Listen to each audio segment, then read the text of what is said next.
Welcome back to the bench. Let's see what we can do with this old rusty ICOM.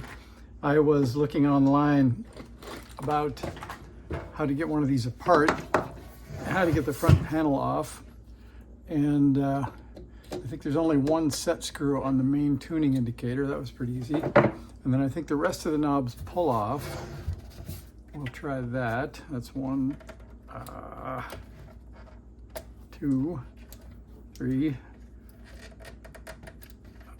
Are those pull off? I think they are. Yep. Just really hard. So we'll put these out of the way. We'll get something that maybe won't blow it up and see if we can, I think this will get behind it and push on it. Does it have a set screw? Let's see.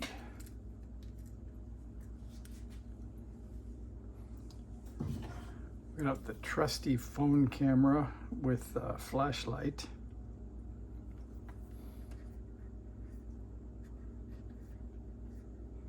No, I don't see any set screw. I think we're safe to pull it off. Try one more time.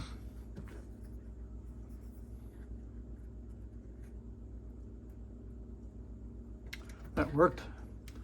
All right, then we got to go to town.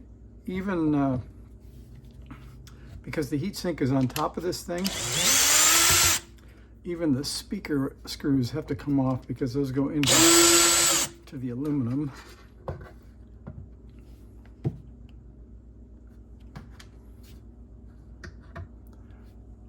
As they say, pardon my drill. I think there are probably more elegant ways to do it, but some people speed up the video. I'm speeding up the drill instead. So you have to give me half credit for that. You don't have to watch the screwdriver anyway. We won't go back in with it, but we can take them out with it.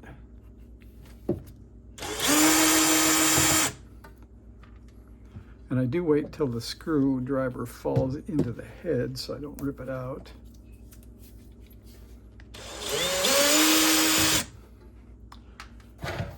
And we have our mobile mount screws here. Those also go into the aluminum. For some reason there are 3.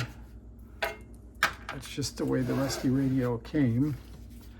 We have 2 on the side.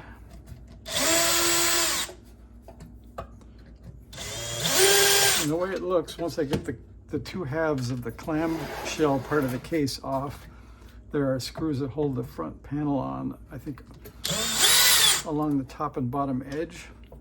So that panel may come off pretty quickly. And just to remind you again why, I got these black growths in the LCD, so we're trying to get rid of the black growths. Some people say that is LCD rot, whatever that is, but apparently that's common.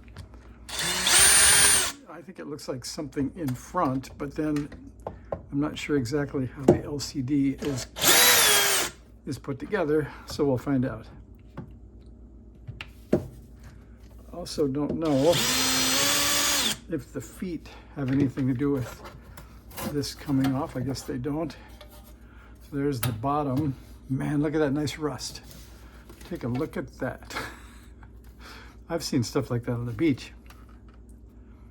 And you can see we have a hole where the CW filter goes. Man, this is pretty rough. So far, it's working surprisingly well. Although I got to tell you tonight, there's been yet a new emergency that it might be that the rotary encoder is dying too. Here's some more evidence of time on the boat or time on the beach, I don't know which, on the bottom of the case.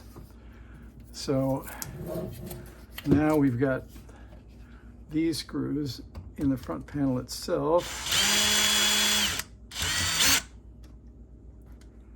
And they are the countersunk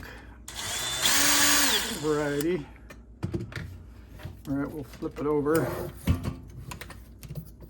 The couldn't find anything online about how to take the front panel off of one of these, but in the exploded view in the service manual, they do show the 4 screws and the single screw on the tuning knob. So I think this should, that reveals the whole mess. So there's how that looks inside, just plastic. So all the knobs stay in place and the buttons. And there's what we have. So if one was to zoom in and look at that, it looks like that is part of the LCD. So I think the people that say I have LCD rot may be correct, because it isn't like the front panel glass comes off or anything. And when you look at this, there's nothing in that plastic. So that's the part that made me think there was something behind that front panel piece of plexiglass and in front of the LCD, but that's not the case. So I don't think there's a lot to do with this. What do you guys think? Is that, has anybody ever tried to take the glass off of an LCD and see how that goes? I did watch a whole video about this rotary encoder. It apparently is a pair of infrared LEDs and detectors, so it's not the traditional sort of rotary encoder. And I watched one fellow put a regular rotary encoder in and add circuitry for all of that. But I don't think the rusty the rusty ICOM 735 is gonna get me to go in and do any serious surgery on it. So let me know what you think, but I think unless we can somehow slice off that front piece, let me know if any of you have done that and it worked. Otherwise, I think this thing's a little bit stuck with the way it is. And it is usable. You can look around it and read the megahertz and watch the bands go up and down. But if the rotary encoder died, as I think it did, I'll be stuck with either cat control or the push buttons on the mic to go up and down, which is a little bit awkward, but that would work.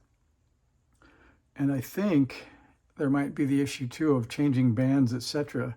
I would have to rely on memory channels for that, and those do work. So we'll find out more about that as we go. So I'm inclined to put this back together for now and get back to the K2 projects. So let me know what you guys think, if you would delve into pulling the front off the LCD, or whether you would maybe say that's why some radios turn into parts radios, because I think that rust on the back has kind of got me wanting to slow down a little bit. It doesn't seem to make it inside the radio or to the back where the panels are, and I don't see any rust inside the radio, so apparently it drained out pretty nicely and only rusted the case. So give me your opinions, but I think the rusty radio might just stay a rusty radio, and I'll put it back together. All right. Well, thanks for watching. It was interesting. The front panel comes off easier than I thought, but it didn't reveal anything terribly repairable. So thanks for watching. See ya.